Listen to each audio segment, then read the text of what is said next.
આજના કળિયુગમાં જ્યાં લોકો પોતાના દુઃખ દૂર કરવા માટે અને પાપ ધોવા માટે ભગવાનનું શરણ લેતા હોય છે, ત્યારે ચોરો પાપ કરવા જ મંદિરમાં જાય છે.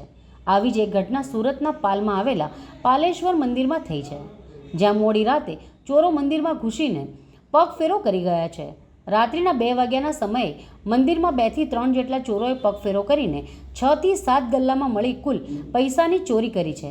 આ ચોરો 20 મિનિટમાં જ ત્યાંથી પૈસા લઈને ફરાર થઈ ગયા હતા. સ્થાનિક પોલીસે સીસીટીવીના આધારે ચોરોને પકડવા માટે ચક્રો ગતિમાન કર્યા છે.